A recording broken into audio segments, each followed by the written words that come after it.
Share screen.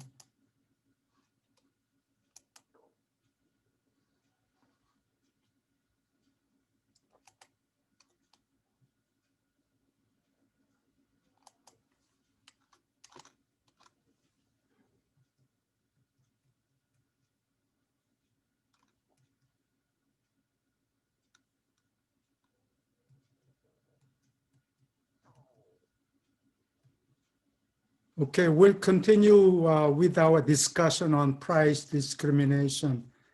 Last time, I think we explained why producers of expensive drugs are reluctant to sell their products in poor countries in Africa and India, okay? So World Trade Organization approved the production and imports of generic anti-HIV drugs in developing countries. They are not allowed to export these cheap products to the United States or Europe. These are called sometimes gray products or gray markets, either spelled G-R-E-Y or G-R-A-Y, they mean the same thing. Gray markets or parallel imports, there is a typo, P-A-R-A. Gray markets or parallel markets mean the same thing. This would be created by importing products produced, sold at low prices in developing countries, and they are imported back in the United States or other rich countries. And these are different from counterfeit. Let me spell counterfeit.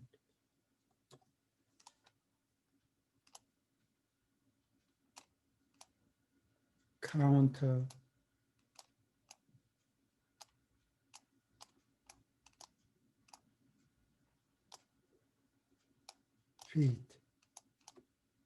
Counterfeit products. You know, bogus parts of bogus airplane parts. These are dangerous counterfeits. This is C-O-U-N-T-E-R-F-E-I-T,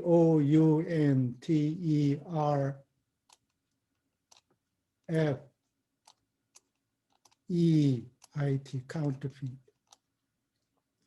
These are bogus products, okay? So they should not be used. Otherwise, they would be jeopardizing, they would be killing hundreds of passengers. Counterfeit products made by many low-wage countries in Asia, like China, India, Korea, and so on. Some of these counterfeits are exported to the United States. They can be easily identified because real watch like IWC watch would cost $10,000 and bogus IWC watch would be less than $100. So there is no intention. Sometimes there is no intention. It is just so obvious that you're dealing with counterfeit products. Gray products, legitimate products, they are not counterfeits. They are real products, but imports of such products are not authorized by the copyright owner or trademark owner. Okay, sometimes the seller would have a factory in Asia, and they order, say, 1 million units. And factories in Asia satisfy these orders. To do that, they tend to overproduce. increase their production by 10%. Why? Because there would be some inferior products, and they need to fulfill. If these products are returned, they need to replace them and so on. So they produce more than what is ordered. So they are going to produce a little more, say epsilon percent more. And then these products are sold at discounted prices back to the United States, and they will be sold in outlet malls. And often they cut their labels. So if you find them in outlet malls and labels are cut, then you know these are gray products. The copyright owner or trademark owner would not want these gray products in the United States. Likewise, in Japan, Japan is known for Canon and Nikon digital cameras, and their great products of these cameras are sold in Hong Kong and elsewhere, often at discounted price, but without full warranty, etc. Something is lacking in gray products. Something could be lacking in gray products, and they are sold at discounted prices, okay? So parallel imports must be prohibited in order for the monopolists to practice price discrimination, okay? And I cited already the example of HIV, anti-HIV drugs in the US, and because of the humanistic reasons, the trademark owners do not want to sell these products at low prices in developing countries like India and Bangladesh and Africa. Well, does that mean we will let them starve to death and let them die of these horrible diseases? That may not be right either. So WTO, World Trade Organization, has made a special provision that that India and other countries, India is a major generic drug producer. So once a drug has a patent, it has special formula, you just copy that chemically and then sell them. You can produce these generic drugs chemically identical to the genuine drugs at less than 1% of the cost or price in the United States. And these products and their trade are approved by WTO, okay? Okay, now, so there are three kinds of price discrimination. We'll begin with the first degree price discrimination. How do they exercise price discrimination? Racial discrimination, age discrimination, gender discrimination, all these are illegitimate, but price discrimination is legitimate, okay? The first degree price discrimination is called sometimes perfect price discrimination. Usually this reason for all these three kinds of price discrimination, the resale must be prohibited. That condition must be satisfied. And this is often satisfied with services.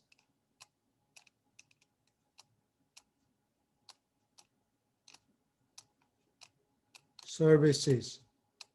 Why? Because if you have a stomach ache, maybe you need one needs an appendectomy, and if you get appendectomy, so the appendectomy in Ames from a local hospital or from a doctor easily at low cost, you cannot turn it around and say, sell it to someone else. That's the nature of service. Production and consumption of service occur simultaneously. So there is no room for reselling this service to another. You cannot make profit by selling the service to another person and make profits out of it, okay? So service is surgery, etc. Medical services, surgery, etc. are good candidates for price discrimination. Also, car dealers can exercise price discrimination. When you buy an automobile, if you show interest in a particular car or model, the car dealer would invite you to their office and strike a conversation, and then sooner, in a few minutes, the customer is disarmed and he blabbers about how important he is, etc. And this is the age of fourth industrial revolution. Within a few minutes, with your name, they can identify who you are very quickly, whether you're a lawyer or a medical doctor or celebrity even. And they're going to pay through your nose for exposing their identities. So these dealers and also lawyers and medical doctors, wedding photographers often charge high prices to celebrities, okay? This is why, for instance, when you visit doctor's office, you are supposed to fill out a form. The form asks you what is your name and blah, blah, birthday, etc. Well, they're asking a bunch of questions about your past experiences, but what they are really interested in is your willingness to pay. What is your salary? They're not going to ask you directly, but what is your occupation? If you say you're a student at ISU, they know you're not going to get much money out of your surgery, okay? But if you tell them, I'm Brad Pitt, etc., it's not likely for him to visit here, Iowa, but for some reason, if it, by an accident, if he visited and got sick, they're gonna know who you are, and you will be paying accordingly, okay? So how does one practice first degree price discrimination? Here is the typical demand curve and the supply curve, marginal cost curve. This should be marginal cost. And if the market were competitive, the intersection of demand and the supply curve or marginal cost curve yields equilibrium price and output. But if you are a first degree discriminating monopolist, you will pretty much know about your willingness to pay. What is your name? Bill Gates? Great, you're a billionaire. Oh, you could pay this price, etc. So for small surgery or for plastic surgery, well, I want to cut out this fat or in the tummy or whatever surgery, they're going to pay exactly the maximum amount they are willing to pay, okay? So In this case, the monopolist knows exactly how much you're willing to pay, and they will be charged accordingly. So in this case, no consumer surplus is left. So that is called the first degree price discrimination. Medical services have become more complicated because of the insurance scheme. If you buy insurance to pay for all these costs, doctor's costs and hospital costs, they usually have co-insurance scheme. With Iowa State University, it's 10%. It's not as good as some other insurance, but they have a 10% co-payment scheme. And with this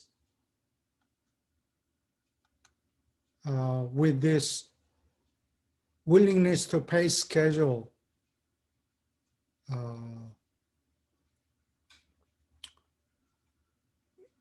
willingness to pay schedule is bloated. If you have a demand curve, say suppose this is the genuine demand curve, and with 50% co-insurance, we don't have such a bad co-insurance, but suppose it is 50% co-insurance, your willingness to pay doubles. If this is your real willingness to pay for that amount, if this is your willingness to pay, with 50% co-insurance, your willingness to pay schedule doubles like that. If it's 25% co-insurance, 25%, willingness to pay schedule quadruples. If it's 20% co-insurance, it's going to change the willingness to pay schedule. It will quintuple the willingness to pay schedule. Imagine you go to a high-end restaurant and their famous hamburger is $250. Well, if you have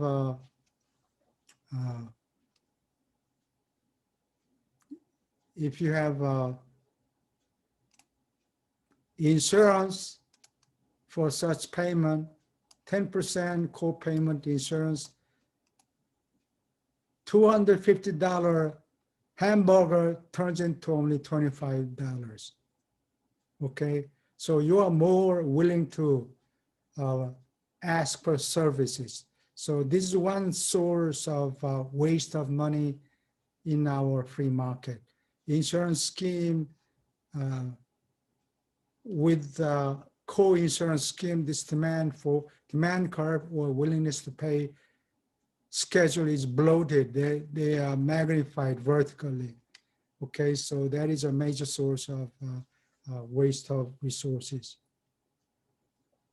Okay, next, let's consider second degree price discrimination. This is sometimes called quantity discounts, okay? So basically, this is less than perfect price discrimination because you cannot fine tune these payments. So up to Q1, you're going to pay through your nose, say paying P1.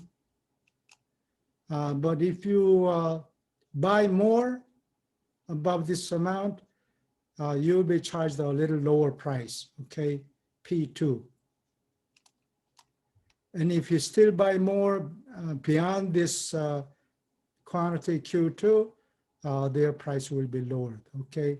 So with this scheme, consumer surplus is not exactly wiped out, but much of it is absorbed by this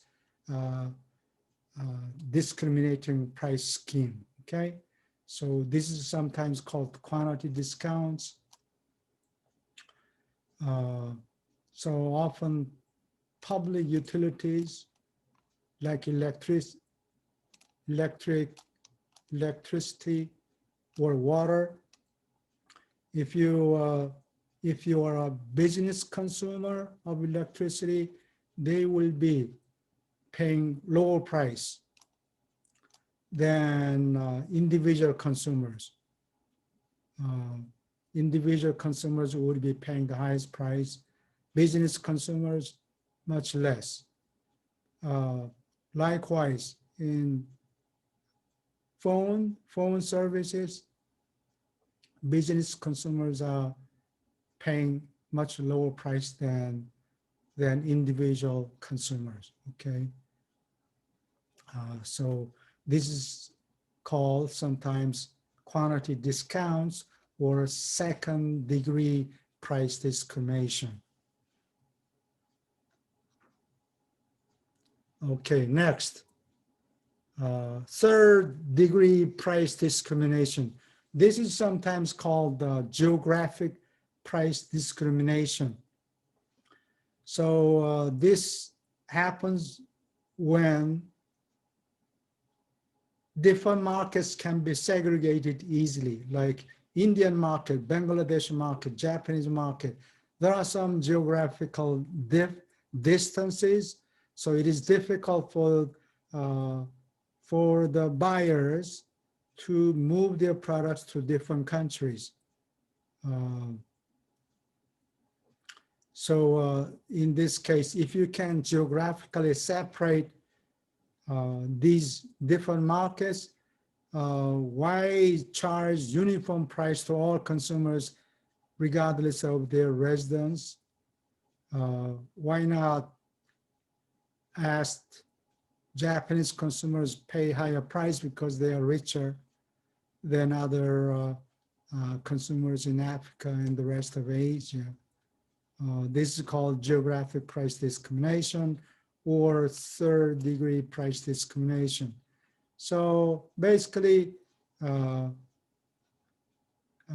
in the United States, our demand is price inelastic because we're richer. We gotta have this product or whatever. Price elasticity of demand is much less than in poor countries like India.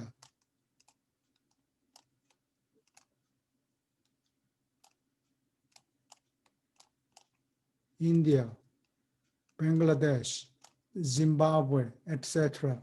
In these countries,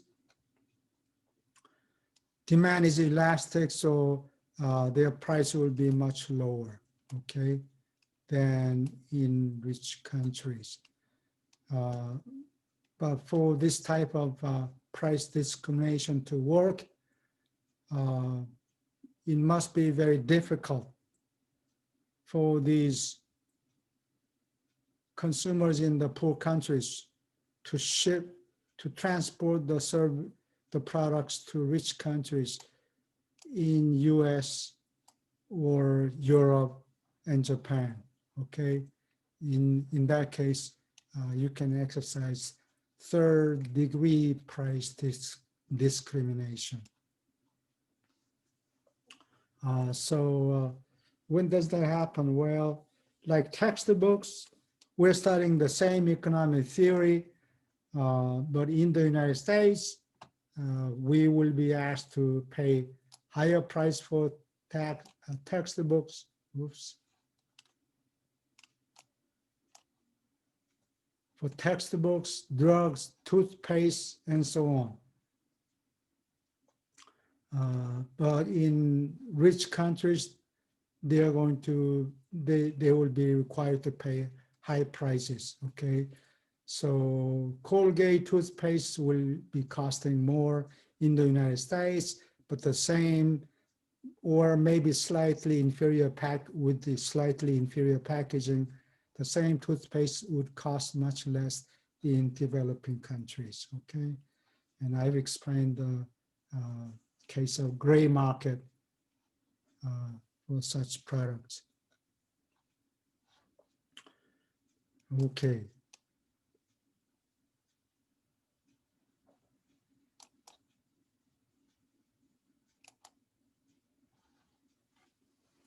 So sometimes with patents for new products.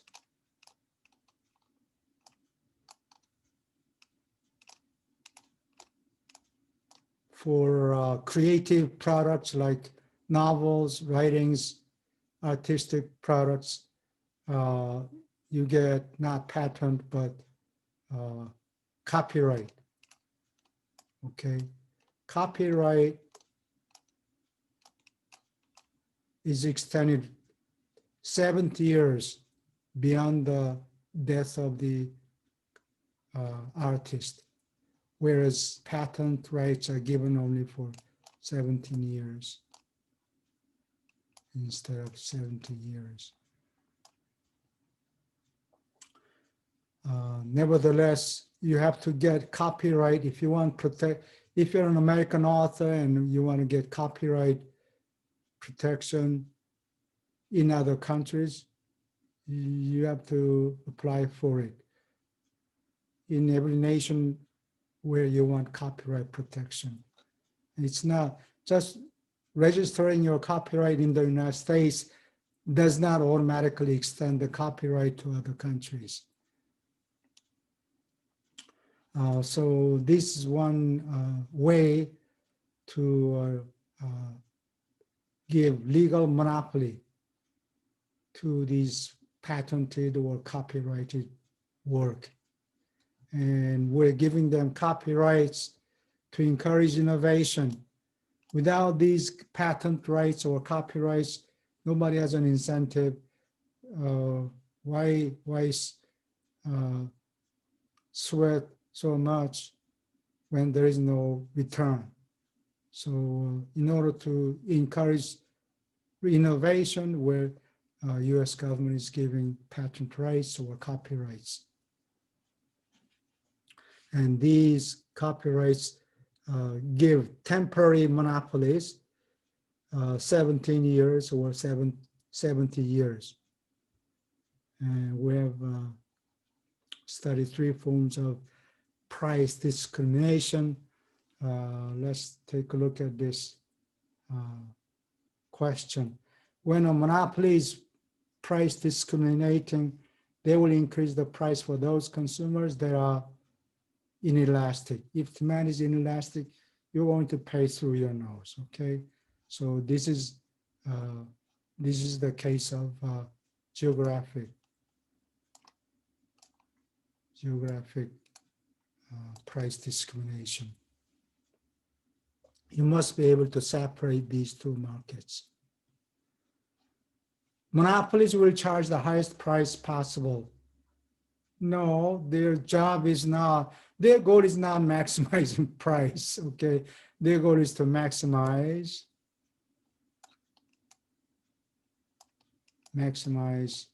profit, not maximize price. So the answer is false, okay? So in short, monopolist demand curve is his own demand curve. You are not sharing the market demand with anybody else.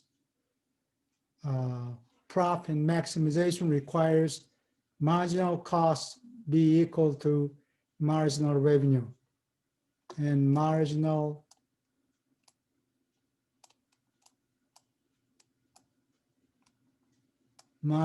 revenue is always less than price, because price is average revenue.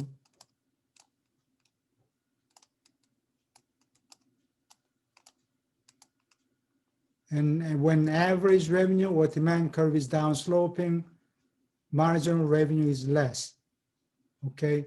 So we have a permanent inequality. Price exceeds marginal cost in a monopolistic market. So here are examples. Natural monopolies, because of economies of scale, average cost is always going down. And price discrimination, I need to emphasize the need, the reason for price discrimination. Monopolies are not out there to squeeze blood from people. No, they cannot squeeze blood from people no more than out of turnips. Their goal is to survive, meaning pi must be greater than or equal to 0.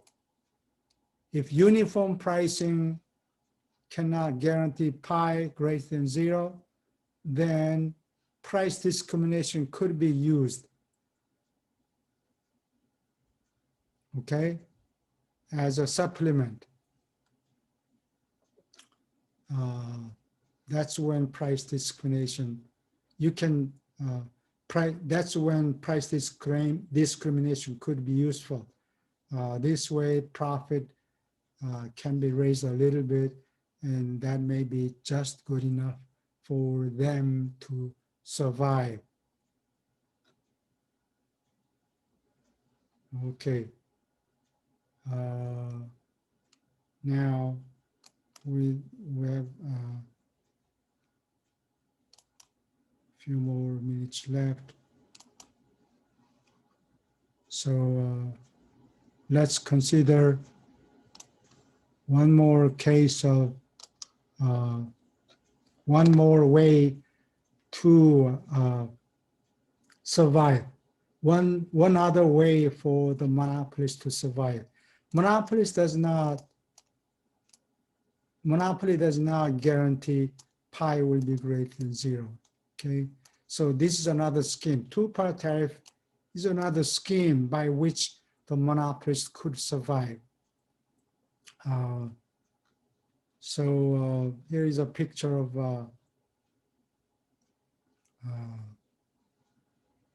amusement park in many states, amusement parks, Disneyland, things like that. So when is a two-part tariff? When are two-part tariffs used? When profit is less than 0. Is there any way for the monopolist to survive? Yes, by charging two-part tariffs. In addition to price, in addition to monopoly price, why not charge admission fee? So sometime in the middle of August every year, well, maybe not last summer, not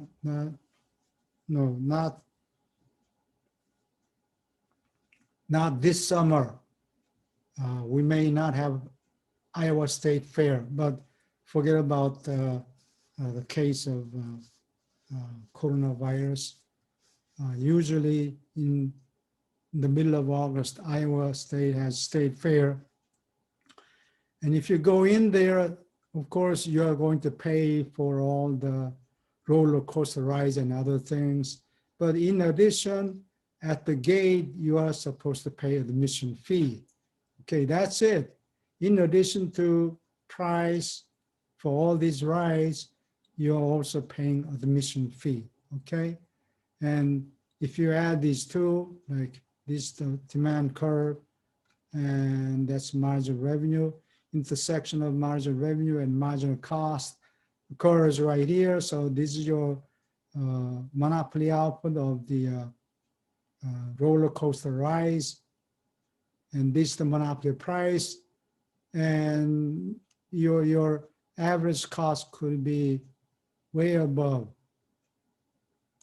price. Okay, this monopoly price, this is your average cost. So you are losing money. In this case, you could impose admission fee and extract some more money from consumers, okay? So this is called two-part tariff. Of course, you are paying monopoly price for each ride, but in addition, you're paying admission fee for the right to purchase these products, okay? These are called two-part tariffs. So the same thing occurs like Sam's Club. You're buying all these products. In addition, every year you are supposed to pay membership due, okay, for the right to purchase these products. So this is another way for the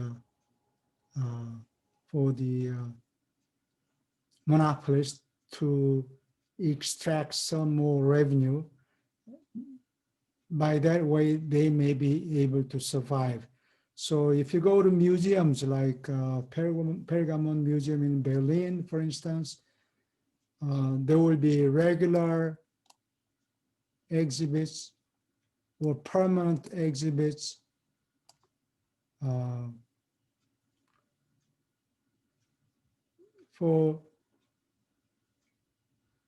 and then special exhibits.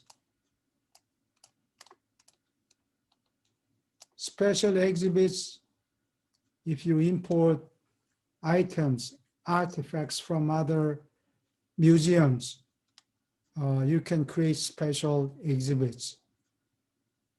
And special exhibits should cover the cost of shipping, hauling all these artifacts, and they need to cover the cost. They cover the cost. But in order to see the special exhibit, you cannot just go in there. You have to pay the regular membership due. When you enter the museum, you have to pay for membership dues. Membership dues, okay? So you are paying two-part prices. In order to see the special exhibit, of course, you are paying whatever price. The ticket cost will cover their shipping cost and things like that. But in order to see the special exhibit, you just cannot go in there. You have to pay membership due, regular ticket price in order to enter the museum, okay? So admission fees are charged extra in addition to the price for the special exhibit, okay? Of course, these admission fees can be tailored. They're asking, well, students and seniors pay lower prices, children, half price, whatever. But in addition, if you want to go to the special exhibit, you have to pay whatever price, okay? They're asking. So these are all examples of two-part tariffs. Entrance fees. To go into Iowa State Fair, you have to pay entrance fees. In addition, you will have to pay, if you want more rides, good, you buy more tickets, okay? So in effect, they are paying two-part prices. Okay, I think I said enough. Do you have any questions? Okay, and that would be it for today.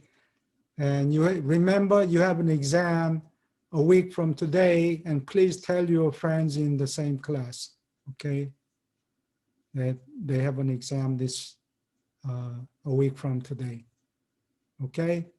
Thank you for your participation.